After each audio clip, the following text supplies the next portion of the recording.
Aloha everyone, welcome to today's new moon in Pisces. We're coming to you from outside this time. Let's show you what's going on over here. Why is the video a day late? 2 days late maybe, because we've been busy. Got a project. I'm replanting some Nopalus cactus that I was able to obtain for free online. Nopalus cactus are edible. You can eat the pad, or you can eat, we got some right here. These are immature though. Or you can eat the fruit. The fruit are extremely seedy, quite sweet, and the juice is delicious. You just don't get very much per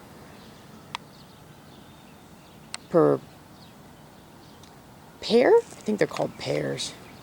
Cactus pears. So, how does this relate to Pisces? How's what I'm doing here related to Pisces? Well, it's more related to Saturn because we're having a new moon with a very strong Saturn square transit. The rest of this month, basically, we are experiencing Saturn square Uranus. So, what I want to highlight with the new moon is, what the moon is doing is it's highlighting the Piscean emotions regarding the square. Okay? So, I'm going to get a little practical here since we're dealing with Saturn.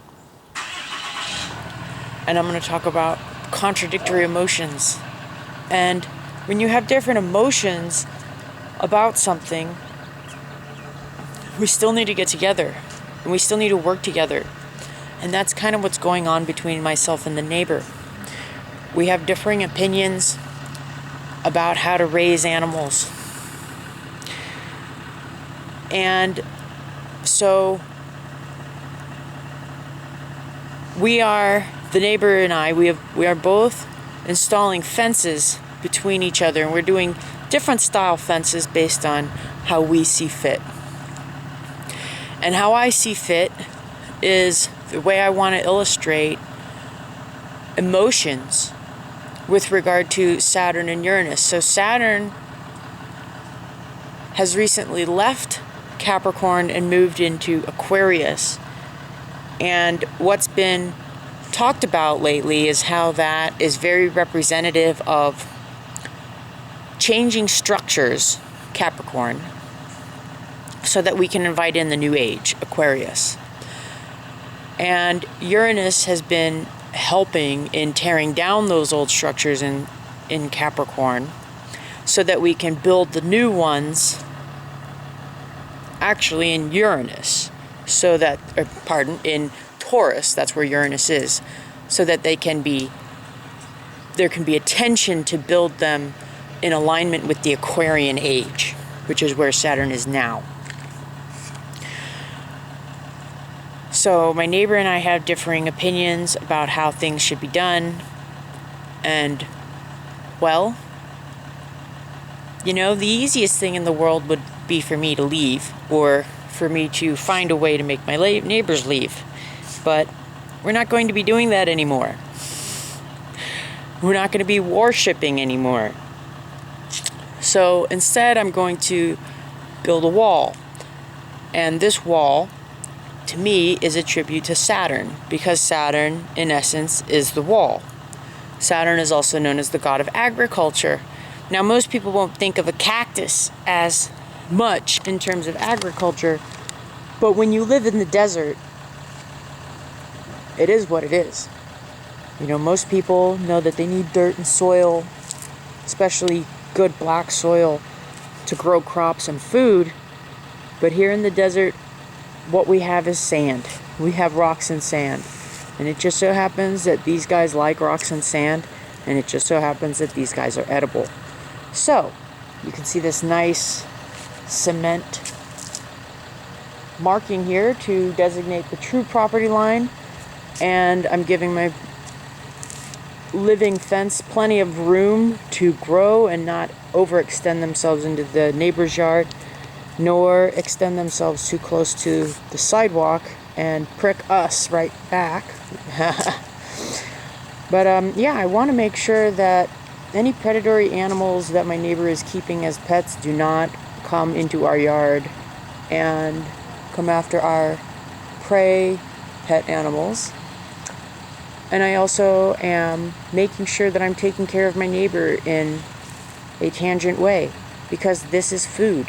If anything happens to my neighbor, they are more than welcome to come and harvest from these plants. Obviously, right now they are freshly planted and are not ready for harvest, but the goal is to create a living wall that everyone can benefit from. We can eat the pads, we can eat the fruit, the birds can come by during blossom. The hummingbirds like to hang out in this tree, and when these cactus bloom,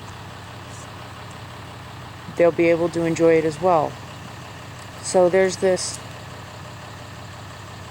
strong correlation that people don't realize when you have strong walls.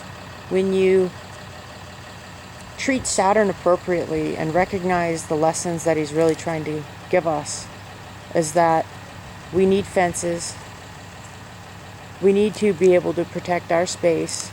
That's kind of the whole point of being in this individuated reality, is to appreciate differences, even though we know they're the same. And so that's kind of what the cactus is representing. I know that I'm in this interesting world, the desert. There are limited resources. When water comes, I preserve and protect it. Thank you so much, Pisces, for bringing me the rain. And I'm going to do everything I can to make sure that I can be as big and beautiful as I am here to be. Not everybody thinks cactus are beautiful. These ones are a little ragged looking because of their transplanting. And these ones have been sitting on the towel for a little while, waiting for me to be ready to put them in the earth. But how else can you better describe such an emotional contradiction? These are life-giving plants, and yet they are covered in some of the nastiest looking thorns. And these thorns are nasty. I might need to toss my moving blanket. This moving blanket is covered. I don't know if I'll be able to reuse it. But still, if anyone is hungry, they will be able to eat. And there's this overwhelming desire to give from Pisces. And Pisces just has a hard time with boundaries sometimes. And that's why he needs his buddy Saturn. So with this new moon, I propose that a balance can be struck. And I invite you to figure out where that balance is for you. I found that the cactus works very well for me in illustrating what that balance is. How can we balance all the lessons that we learned in Pisces? Compassion for all, no matter what differences we have.